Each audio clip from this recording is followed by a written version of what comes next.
"Oh, just shut up already." The words exploded through the courtroom like a grenade, sharp and venomous, delivered with such venom that the air itself seemed to recoil. The defendant, a man in his early 30s with a fitted baseball cap still clutched in one hand, an attitude radiating from every pore, had just committed the unthinkable. He'd just told Judge Judy Files, 25-year veteran of televised justice, zero-tolerance enforcer of courtroom decorum, the woman who'd made a career out of demolishing disrespect, to shut up. In her own courtroom. On live television, the gallery froze. Not a single person moved. Their collective gasp caught halfway between shock and disbelief, suspended in the charged air like particles before an explosion. A woman in the third row covered her mouth with both hands, eyes wide as saucers. The man beside her sat motionless, his jaw hanging open in a perfect O of astonishment. Even the cameras seemed to pause, their operators momentarily stunned by what they just captured. Bailiff Byrd, stationed at his usual post near the bench, took an instinctive step forward, his professional composure cracking for just a fraction of a second as his eyebrows shot up. His hand moved slightly toward the defendant, not threateningly, but strategically, the automatic response of someone who'd witnessed thousands of courtroom moments and recognized when one had crossed from heated to potentially explosive. The plaintiff, standing at his podium with folders of evidence and text message printouts, stood frozen with his mouth slightly open, his eyes darting between the defendant and Judge Judy, as if watching a car crash unfold in slow motion. This was his case, his money, his vindication, but even he seemed to recognize that something far bigger than his $2,800 loan dispute had just detonated in front of him. And Judge Judy herself? Her face transformed. The stern expression she'd worn throughout the increasingly hostile exchange shifted through a rapid cascade of emotions: surprise, disbelief, fury, and then something that looked almost like satisfaction. Because now, with those two words, the defendant had given her everything she needed. He'd crossed the line so completely, so spectacularly, that what was about to happen was not just justified, it was inevitable. The silence stretched for 3 full seconds. An eternity in courtroom time.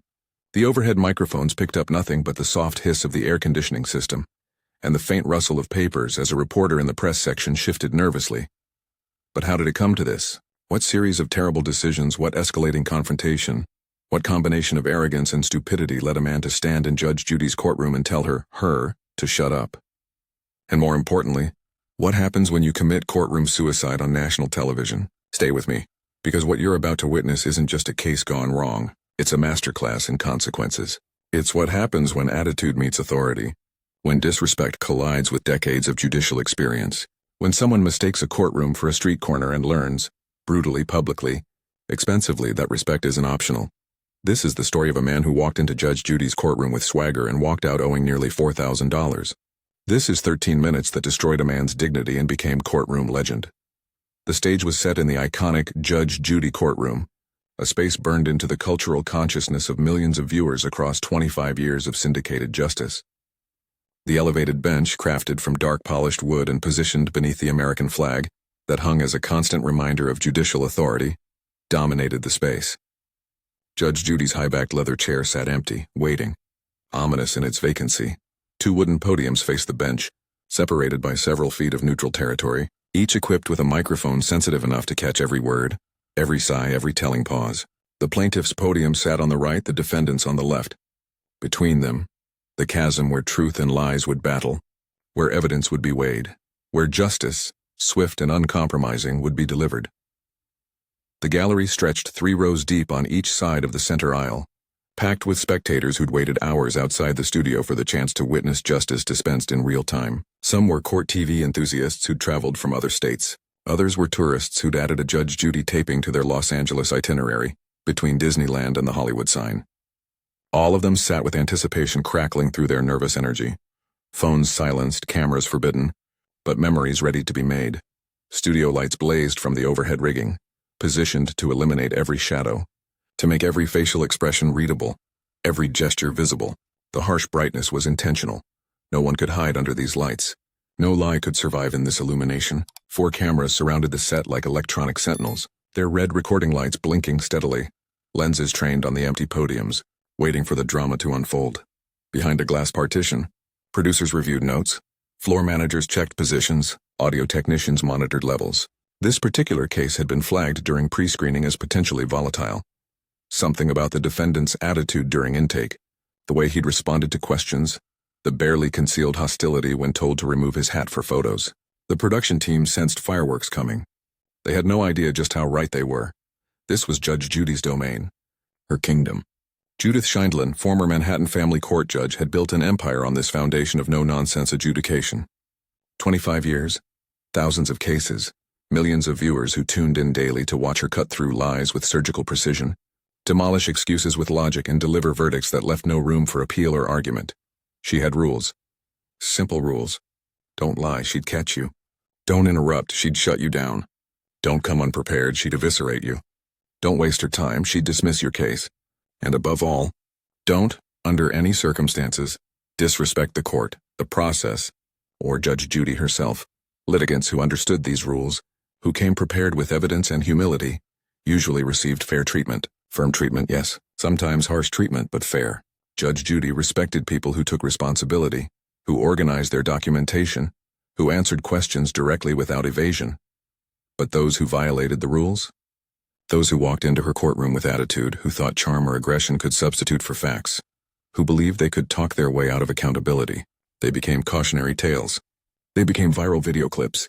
They became examples of exactly what not to do when facing judicial authority. Today's case involved a straightforward debt dispute. Robert Morrison, the plaintiff, had loaned $2,800 to Kyle Chen, the defendant, 6 months ago. Morrison had text messages documenting the loan. He had a signed IOU specifying repayment terms. He had evidence of repeated requests for payment, all ignored. On paper, this should take 5 minutes. Review evidence. Render judgment, next case. But Kyle Chen wasn't interested in making this easy.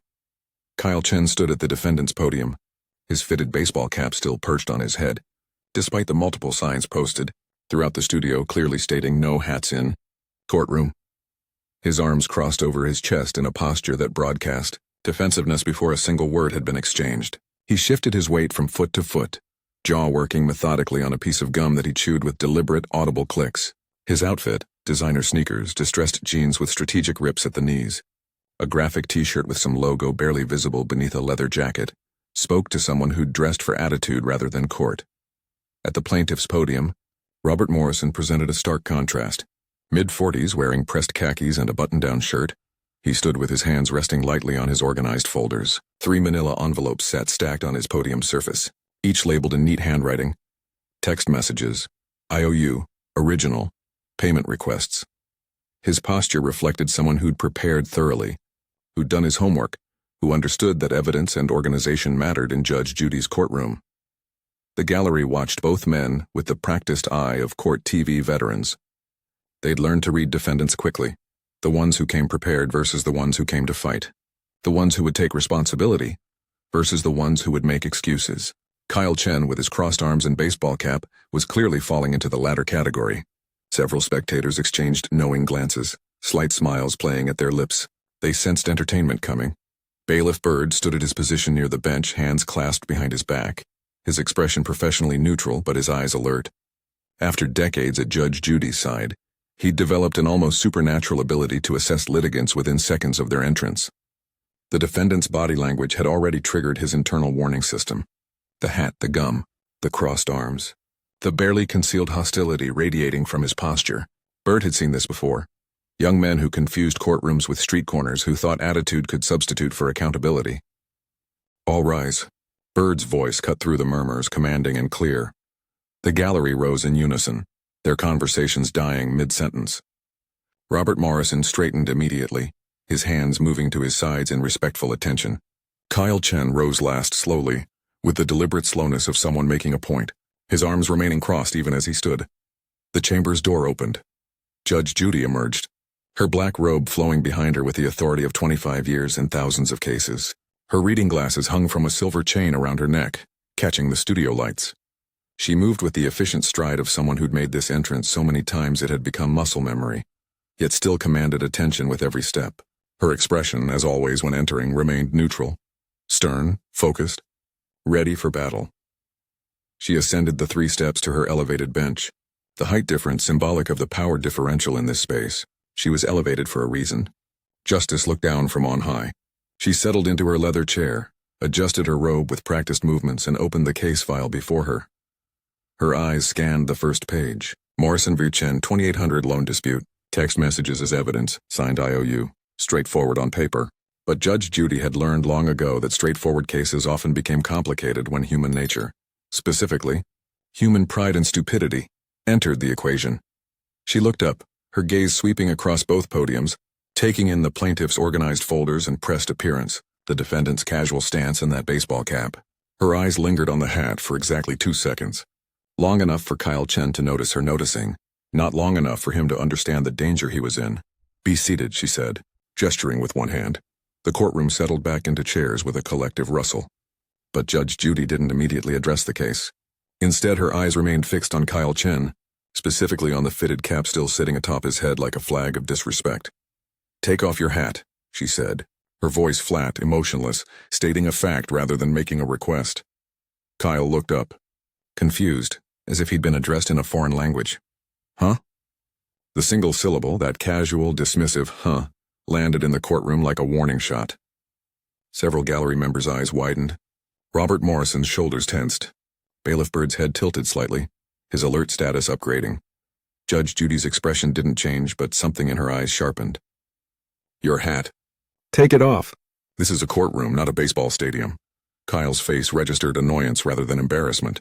He reached up slowly, making a show of his compliance, and removed the cap with exaggerated deliberation. Instead of setting it down respectfully on his podium, he tossed it, so it landed with a soft thump against the wooden surface and slid slightly toward the edge. The gallery collectively inhaled. That toss, that casual disregard for the instructions, spoke volumes. Robert Morrison's eyebrows rose. Bailiff Byrd's jaw tightened fractionally. Judge Judy watched the hat slide to a stop. She didn't comment on the attitude behind the gesture, but her silence somehow communicated more than words could. She let the moment hang there, let Kyle Chen sit in his own disrespect, before returning her attention to the case file. "Mr. Morrison," she said, her voice returning to its normal courtroom cadence, "this is your case. Tell me what happened." Robert Morrison cleared his throat, grateful for the invitation to speak, to establish his credibility before the defendant could poison the well further. "Yes, Your Honor, thank you. 6 months ago, the defendant asked to borrow money. He said he needed it for car repairs and rent. He was my friend at the time. We'd known each other for about 2 years through mutual acquaintances." Judge Judy nodded, making a note. "How much did you loan him?" $2,800, Your Honor.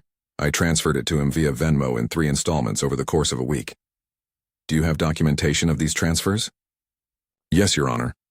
Morrison opened his first folder, producing printed screenshots of Venmo transactions, each showing the date, amount, and the defendant's name.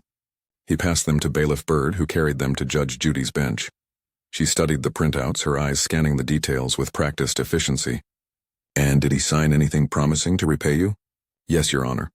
After the 3rd transfer, I asked him to sign an IOU specifying the repayment terms. He agreed to pay me back in full within 90 days. Morrison produced a single sheet of paper, handled carefully, clearly the original document. "This is the IOU he signed." Judge Judy accepted it from Bailiff Byrd, examining the handwriting, the signature, the date. Her expression remained neutral, but anyone familiar with her could see the case building in her mind, pieces clicking into place. 90 days, she repeated. "And today is 6 months since the loan, Your Honor. 183 days to be exact." Judge Judy set down the IOU, her eyes shifting to Kyle Chen for the first time since the hat incident. He stood at his podium, arms crossed again, his jaw still working that piece of gum with rhythmic, audible clicks that echoed in the suddenly quiet courtroom. "So," Judge Judy said, her voice taking on that edge her regular viewers recognized as the beginning of a takedown, "did you borrow this money?" Kyle shrugged, the gesture casual, dismissive. "Yeah, I borrowed it." The chewing continued. Click, click, click. Judge Judy's eyes narrowed fractionally. "Are you chewing gum in my courtroom?" Kyle's jaw stopped mid-chew, the gum suddenly visible between his teeth as his mouth hung slightly open. He looked genuinely confused, as if the question itself made no sense. "Yeah, I'm chewing gum, so?" The "so" hung in the air like a challenge. The gallery gasped, not loud but audible enough. A collective intake of breath that signaled everyone recognized the magnitude of what had just happened. This wasn't ignorance. This was defiance. The woman in the 3rd row who'd covered her mouth earlier now gripped her companion's arm. A man in the back row shook his head slowly, already anticipating the destruction to come. Judge Judy set down her pen with deliberate care, the small motion somehow more ominous than if she'd slammed it down. She leaned forward slightly, her voice dropping to that deadly quiet tone that regular viewers knew meant someone was about to get obliterated. Spit it out. Now. Kyle's face registered annoyance rather than contrition. He made a show of rolling his eyes. Actually rolled his eyes at Judge Judy. Before reaching up to his mouth with 2 fingers, extracting the gum with exaggerated slowness. Instead of asking for a tissue or looking for a trash can, he held the gum between his fingers for a moment as if deciding what to do with it, before finally shoving it into his jeans pocket. Robert Morrison at the plaintiff's podium stood motionless, his eyes wide, watching this train wreck unfold with the horrified fascination of someone witnessing a car accident in slow motion. This was his case, his money, his vindication. But even he seemed to understand that something far more significant than a debt dispute was unfolding before him. Judge Judy's expression remained controlled, but her eyes had taken on that laser-focus intensity that her staff recognized as the pre-detonation warning. She didn't address the eye roll, didn't comment on the attitude behind the gum disposal. Instead, she returned to the case, her voice resuming its normal courtroom cadence, though everyone in the room could feel the tension coiling tighter beneath the surface. "Do you owe Mr. Morrison $2,800? Kyle shifted his weight, arms crossing back over his chest. "I mean, technically, but it's a yes or no question. Do you owe him the money?" "Yeah, but he's got money. He doesn't need it." The words landed like stones in still water, ripples of reaction spreading through the gallery. Several spectators' eyebrows shot up. One woman actually said, "Oh no," under her breath, loud enough for the microphones to catch. Judge Judy's hands folded together on the bench, her fingers interlacing with precision. "Whether he needs the money is irrelevant to whether you owe the money. Did you sign this IOU?" She held up the document Morrison had provided, the handwritten agreement with Kyle's signature clearly visible at the bottom. Kyle glanced at it, his jaw tightening. "Yeah, I signed it, but..." "No but. Did you or did you not sign a legal document promising to repay this loan within 90 days? "I did, but... And has it been 90 days? "Yeah, but if you'd just let me explain..." "I don't need you to explain." Judge Judy's voice climbed slightly, the first crack in her controlled demeanor. "The facts explain themselves. You borrowed money. You signed a document promising to repay it. You haven't paid it back. What else is there to explain?" Kyle's face flushed red, frustration overtaking whatever minimal sense of self-preservation he might have possessed. "Maybe if you'd actually listen instead of interrupting me." The gallery erupted in louder gasps. This time the sound was sharp, shocked, almost frightened. Several people leaned forward in their seats. The man in the back row covered his face with one hand. The woman beside him whispered urgently to her companion. Even the camera operators seemed to shift their positions slightly, sensing they were capturing something extraordinary. Bailiff Byrd took a subtle step closer to the defendant's podium. His hands still clasped behind his back, but his posture more alert, more ready. His eyes remained fixed on Kyle Chen, tracking every movement, every gesture, calculating threat levels with decades of experience. Judge Judy's hands unfolded slowly, her palms pressing flat against the bench surface. When she spoke, her voice was quiet again, but it carried the weight of absolute authority, of warning, of a line being drawn in permanent ink. "Let me make something very clear to you, Mr. Chen. You are in my courtroom. You borrowed money you haven't paid back, and now you're standing here with an attitude like you're the victim. I suggest you check yourself, and quickly, or this is going to get much, much worse for you." Kyle's mouth opened, then closed. For the first time since entering the courtroom, a flicker of uncertainty crossed his face. The red flush of anger drained slightly, replaced by something that might have been the beginning of awareness. But his pride, his ego, his need to save face refused to let him back down completely. "Whatever," he muttered, the word barely audible but caught perfectly by the sensitive microphone at his podium. Judge Judy's head snapped up, her eyes locking onto him with the intensity of a predator spotting prey. "Excuse me? What did you just say?" The courtroom held its collective breath. Kyle seemed to realize he'd been heard, that the microphone had betrayed his attempt at face-saving defiance. He looked down at his podium, at his hands, at anything except Judge Judy's face. "Nothing. I didn't say anything. You said whatever. I heard you. The microphone heard you. Everyone in this courtroom heard you." Judge Judy's voice was cold, factual, building a case with each word. "You've chewed gum in my court. You've interrupted me. You've argued about facts that aren't in dispute, and now you're muttering disrespectful comments under your breath. Do you understand how badly this is going for you right now?" Kyle's jaw clenched, his hands gripping the edges of the podium. His knuckles whitened with the pressure. The gallery watched in rapt silence, sensing they were witnessing the build-up to something spectacular, something that would be replayed and shared and discussed for years to come.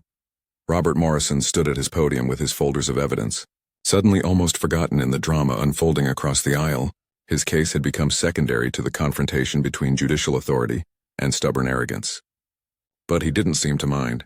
Justice was being served in ways he'd never anticipated. Judge Judy picked up the IOU again, studying it as if seeing it for the first time, though everyone knew she'd already memorized every detail. The silence stretched, elastic and heavy, filling the courtroom with anticipation. Okay, if you're already sensing this is about to go completely off the rails, do me a favor right now, hit that subscribe button. We break down the most insane Judge Judy moments every single week and what's about to happen next. It's legendary. This guy is seconds away from making the biggest mistake of his life. Subscribe so you never miss moments like this, trust me. You'll want to see how this ends. Judge Judy returned her attention to the evidence before her. The IOU document positioned prominently at the center of her workspace. She tapped it once with her index finger. The gesture deliberate, calling attention back to the facts, to the undeniable reality that Kyle Chen seemed determined to ignore. This document says you would repay the full amount within 90 days. It's been 6 months. Where's the money? Kyle's shoulders tensed, his defensive posture hardening. Look, I've had expenses. Everyone has expenses, Judge Judy interrupted, her voice sharp. That's not an answer to my question. Where is the money? My car broke down 2 months after I borrowed it. I had to get it fixed. That cost me like $1,500. Did you have $1,500 to fix your car? Kyle hesitated, sensing a trap but unable to see where it lay. Yeah, I had the money, but I needed my car for work. So you had money. You just chose not to pay him back. Judge Judy's statement landed with the finality of a closing door. You prioritized your car over your legal obligation to repay a debt. That's called making a choice, Mr. Chen. And choices have consequences. Kyle's face flushed deeper red, his jaw clenching visibly. It's not that simple. You don't understand. My car is how I get to work, and if I can't work, I can't make money. And Mr. Morrison's money? Did that just evaporate? Did it cease to exist because you decided your priorities were more important than your promises? Judge Judy leaned forward, her voice climbing. You signed a legal document. That makes it a legal obligation. Not a suggestion. Not a favor you can repay when convenient. An obligation? The gallery murmured, heads nodding in agreement. Several spectators shifted in their seats, fully invested now, watching Kyle dig himself deeper with each word. Robert Morrison remained still at his podium, his expression carefully neutral, but his eyes sharp, tracking every exchange, watching his former friend unravel under judicial scrutiny. Kyle's hands gripped the podium edge, knuckles whitening. You're twisting everything I'm saying. You're not letting me explain. I don't need you to explain. Judge Judy's voice rose sharply, cutting through his protest like a knife. The facts explain themselves. You borrowed money. You signed a document promising to repay it. You had money for other things but chose not to repay your debt. Those are facts, Mr. Chen. They don't need your interpretation or your excuses. Kyle's breathing quickened, his chest rising and falling with increasing agitation. His face had gone from flushed to nearly purple, anger overwhelming whatever minimal judgment he'd possessed when entering the courtroom. Yeah, but if you'd just listen to what I'm trying to say. I am listening. You're just not saying anything worth hearing. The words landed with devastating precision, each syllable a small detonation. All I'm hearing are excuses. Excuses about your car. Excuses about expenses. Excuses about priorities. What I'm not hearing is accountability. What I'm not hearing is, I owe the money, I should have paid it back, I made a mistake. Do you know why I'm not hearing that, Mr. Chen? Kyle stared at her, his mouth pressed into a tight line, his entire body radiating hostility. Because you don't believe you did anything wrong, Judge Judy continued, her voice taking on that professorial tone she used when delivering lessons. You think because you had other expenses, because you needed your car, because you decided your priorities were more important, you think that absolves you of your obligation. It doesn't, it never has, it never will. This is bullshit. The profanity exploded from Kyle's mouth before he could stop it, the word echoing through the courtroom like a gunshot. The gallery erupted. Gasps, sharp and shocked, rippled through the seats. Several spectators' hands flew to their mouths. The woman in the third row who'd been reacting throughout now gripped her companion's arm hard enough to leave marks. A man near the back stood halfway out of his seat before remembering where he was and sitting back down. Bailiff Byrd moved immediately, taking 2 full steps closer to Kyle's podium, his hands coming to his sides, ready to intervene if necessary. His expression remained professional, but his body language screamed warning. He'd seen cases escalate from verbal to physical before, and his job was to ensure Judge Judy's safety above all else. Judge Judy's face transformed from stern to absolutely thunderous.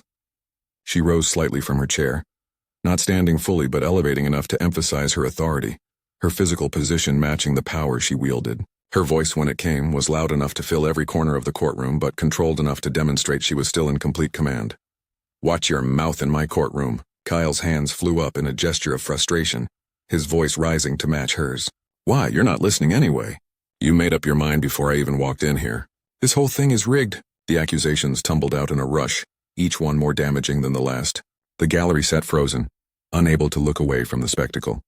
This had transcended a debt dispute. This had become something far more primal, a battle of wills between judicial authority and uncontrolled arrogance. Robert Morrison stood at his podium with his eyes wide, his carefully organized folders forgotten. His case had disappeared into the background, overshadowed completely by Kyle's self-destruction. But he didn't look disappointed. If anything, his expression showed something approaching satisfaction. This was vindication beyond anything a simple judgment could provide. Judge Judy's hands pressed flat on her bench, her body leaning forward, her voice dropping back to that deadly quiet that was somehow more terrifying than shouting. You think this is rigged? You think I've made up my mind unfairly? Let me tell you what I think, Mr. Chen. I think you're a man who doesn't believe rules apply to him. I think you're someone who's never been held accountable for anything in his entire life. And I think you're about to learn a very expensive lesson about respect. Kyle's breathing came in short, sharp bursts, his face contorted with rage, with frustration, with the cognitive dissonance of someone who genuinely believed he was right confronting a reality that disagreed. His fingers drummed against the podium's surface, an unconscious gesture that broadcast his agitation to everyone watching. You're just like everyone else, he said, his voice shaking with anger. You don't care about the truth. You just want to make yourself look good on TV. The words hung in the air like smoke from an explosion. Judge Judy's expression shifted through several emotions in rapid succession. Surprise that he'd go there, fury at the accusation, and then something that looked almost like anticipation. Because Kyle Chen had just given her everything she needed. He'd attacked her integrity. He'd questioned her motives. He'd crossed every possible line, and now she could destroy him completely. The truth? Judge Judy's voice climbed steadily. The truth is you're a deadbeat who borrowed money he had no intention of repaying. The truth is you've come into my courtroom with nothing but attitude and excuses. The truth is, oh, just shut up already. The words erupted from Kyle's mouth like lava, loud and venomous and absolute. The courtroom froze completely. Time seemed to stop. The overhead lights suddenly felt hotter. The air felt thinner. Every person in that space knew with absolute certainty that they'd just witnessed something extraordinary.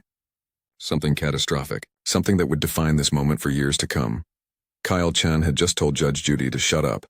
The silence that followed was absolute. Not the silence of a pause in conversation, but the silence of a world holding its breath. The silence of inevitability, of recognition, of understanding that something irreversible had just occurred. The overhead air conditioning system hummed softly, suddenly the loudest sound in the entire courtroom. A woman's watch ticked audibly in the third row. Someone's stomach gurgled nervously in the back. These tiny, mundane sounds filled the vacuum left by Kyle Chen's catastrophic words. Oh, just shut up already. The phrase echoed in memory if not in actual sound, replaying in every mind present. The gallery sat frozen, faces locked in expressions of shock that would have been comical in any other context. Mouths hung open, eyes stretched wide, hands gripped armrests or companion sleeves. Several people had stopped breathing entirely, their bodies locked in the paralysis of witnessing something they couldn't quite believe had actually happened. Judge Judy remained exactly as she'd been mid-sentence, leaning forward slightly, her mouth still shaped around the word she'd been speaking when Kyle interrupted her. No, not interrupted, attacked her with those two words. Her expression cycled through emotions so rapidly they were almost subliminal. Shock, disbelief, rage. And then, settling like dust after an explosion, something that looked remarkably like satisfaction. Because now, she had everything she needed. Bailiff Byrd had moved another full step closer to Kyle's podium, his hand actually rising slightly toward the defendant, not touching him but positioned strategically between Kyle and the judge. His face, usually a mask of professional neutrality, showed genuine concern. In all his years at Judge Judy's side, he'd witnessed countless moments of disrespect. But this, telling a sitting judge to shut up during active proceedings, this entered territory he'd rarely seen crossed. Robert Morrison at the plaintiff's podium stood with his mouth forming a perfect O of astonishment, his folders completely forgotten, his organized evidence suddenly irrelevant. His case about a $2,800 loan had just become backdrop to something far more significant. He watched Kyle Chen the way one watches a building collapse, with horror, fascination, and the knowledge that what's falling can never be rebuilt. Kyle himself seemed to be experiencing a delayed realization of what he'd just done. The red flush of anger that had consumed his face began draining away, replaced by a pale grayish tone that spoke to genuine fear finally penetrating his armor of arrogance. His hands, which had been gripping the podium in rage, now gripped it for support. His eyes, which had been narrowed in fury, now widened with dawning comprehension. The cameras captured everything, every angle, every expression, every microsecond of this moment that would be replayed, shared, analyzed, and discussed for years to come. The red recording lights blinked steadily, electronic witnesses to courtroom catastrophe. 3 full seconds passed. An eternity, a lifetime, a chasm of silence that grew heavier with each passing moment. Judge Judy's hands, which had been pressed flat against her bench, slowly curled into loose fists. Not threatening fists, not aggressive fists, but the fists of someone exercising enormous control to maintain composure. When she finally spoke, her voice emerged quiet, calm, almost conversational, which made it infinitely more terrifying than if she'd been shouting. "What did you just say to me?" The question hung in the air. Not really a question at all, but a prompt, a setup, a trap closing around Kyle's throat. She knew exactly what he'd said. Everyone knew exactly what he'd said. The microphones had captured every syllable, but she was giving him the chance to repeat it, to confirm it, to seal his own fate with his own words. Kyle's mouth opened, then closed. His throat worked as he swallowed hard. The color continued draining from his face until he looked almost gray under the harsh studio lights. His eyes darted around the courtroom, to the gallery, to Robert Morrison, to Bailiff Byrd, anywhere except Judge Judy's face, looking for escape. For help, for some way out of the hole he'd just dug. I didn't, he stammered, his voice barely above a whisper. All the earlier aggression evaporated like water on hot pavement. "You didn't what?" Judge Judy's voice remained quiet, controlled, deadly. "You didn't tell me to shut up?" "Because I heard you. The bailiff heard you. Mr. Morrison heard you. Every single person in this courtroom heard you. And more importantly," she gestured slightly toward the cameras, "those microphones heard you. So let me ask you again very clearly. What did you just say to me?" Kyle's hands were trembling now, visibly shaking against the podium surface. His breath came in short, shallow gasps. The fight-or-flight response had fully engaged, and since flight wasn't an option, his body seemed to be shutting down entirely. I said. He paused, unable to force the words out, knowing that repeating them would be like signing his own death warrant. "Say it," Judge Judy commanded, her voice still quiet but carrying absolute authority. "I want to hear you say it again.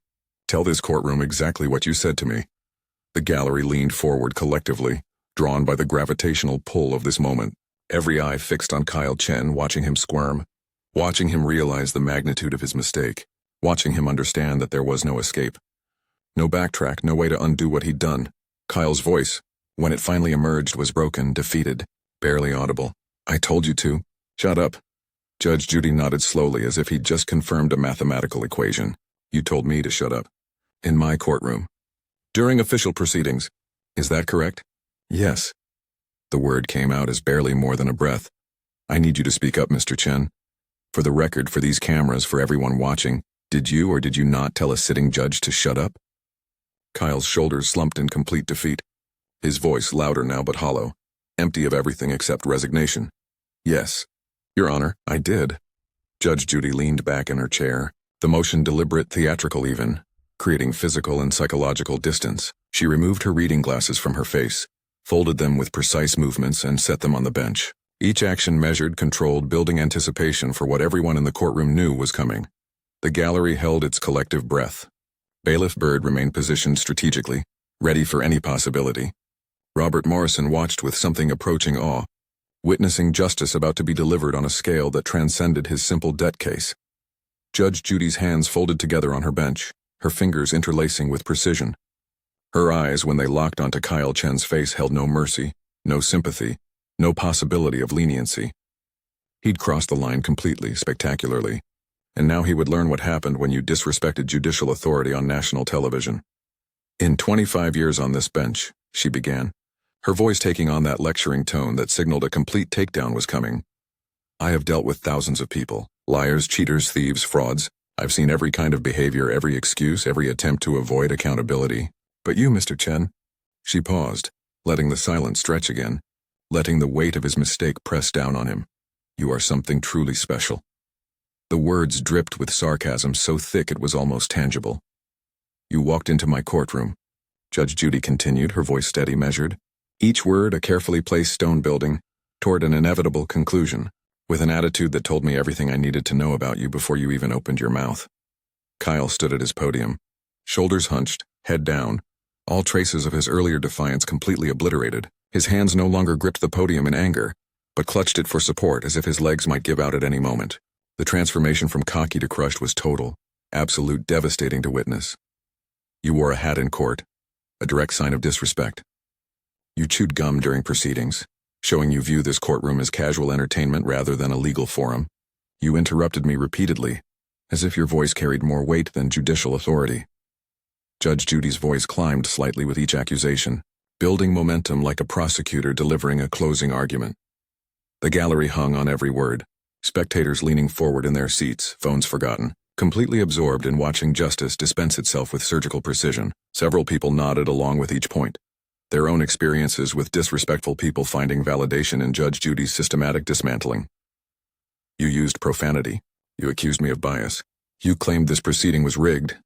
Each statement landed like a hammer blow. And then, you told me to shut up. Bailiff Byrd remained positioned near Kyle's podium, his presence a silent reminder that this situation could still escalate. That physical removal might become necessary if the defendant didn't maintain whatever minimal composure he had left. Robert Morrison watched from his podium with an expression mixing satisfaction, vindication, and something approaching pity. This had gone so far beyond his $2,800 that the money almost seemed irrelevant now. He was witnessing something larger, a case study in consequences, a master class in what happens when pride collides with power. Judge Judy picked up her pen, the simple motion drawing every eye in the courtroom. Let me tell you what's going to happen now, Mr. Chen. Judgment for the plaintiff in the full amount of $2,800. Kyle's body sagged slightly with what might have been relief. At least it was over. At least he could leave, could put this nightmare behind him, could, plus interest at 9% annually from the date of the loan. His head snapped up. Judge Judy was consulting papers calculating with swift efficiency. That's 6 months at 9% on $2,800, which comes to $126 in interest. Your total is now $2,926. Kyle's face, which had started to regain some color, paled again. But Judge Judy wasn't finished. She set down her pen, folded her hands on the bench, and delivered the next blow. Plus court costs. Mr. Morrison paid a filing fee to bring this case. You're going to reimburse him. That's $250. That brings your total to $3,176. The number hung in the air, significantly higher than the original loan amount. Kyle's mouth opened slightly, but no sound emerged. He'd lost not just the case but hundreds of dollars more in penalties and costs. But Judge Judy still wasn't finished. She leaned forward, her expression shifting from stern to something approaching satisfaction. The look of someone about to deliver a lesson that would never be forgotten.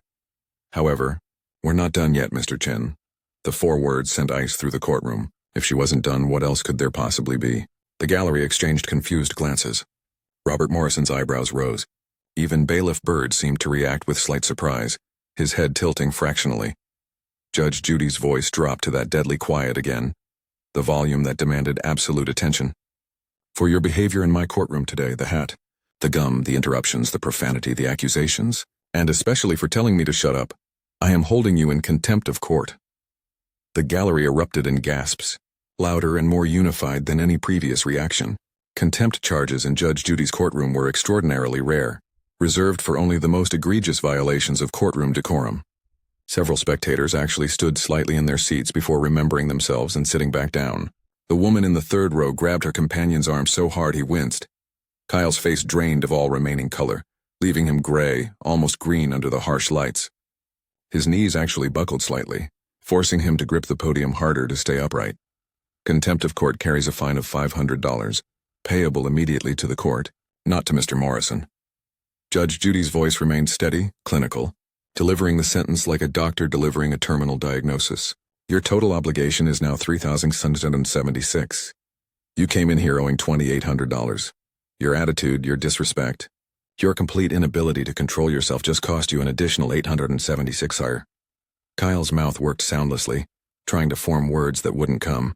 His entire body trembled visibly. The financial impact was devastating.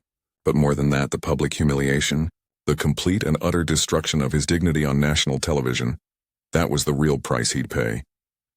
Judge Judy picked up her gavel, the wooden hammer that would seal his fate with one final, definitive sound. But before I dismiss this case, Judge Judy said, her hand resting on the gavel but not yet raising it, I want to make sure you understand something. Mr. Chen, Kyle looked up, his eyes red-rimmed, his face a mask of misery and dawning comprehension. Every muscle in his body screamed defeat. You walked in here thinking you were tough, thinking you could intimidate your way out of responsibility, thinking that attitude and aggression could substitute for facts and accountability. Her voice remained steady, professorial, delivering a lesson to Kyle but also to everyone watching. You were wrong on every count. The gallery sat in absolute silence, absorbing every word, understanding they were witnessing not just a verdict but an education. Respect isn't something you give when you feel like it. It's not optional based on whether you agree with what's being said or who's saying it. In a courtroom, respect for the judge, for the process, for the institution of justice itself is mandatory. She paused, letting the words settle. Not because I have an ego that needs feeding, but because without respect for the law, we have chaos. Kyle nodded mutely, tears actually forming in his eyes now, the complete destruction of his composure total and irreversible. And you... Judge Judy's voice rose for emphasis.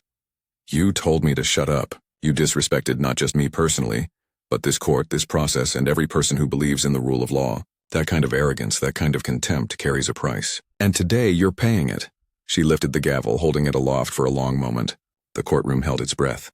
The cameras zoomed tight on her face, then on Kyle's, then on the gavel itself, that symbol of judicial finality, of authority, of consequences delivered without mercy but with absolute fairness.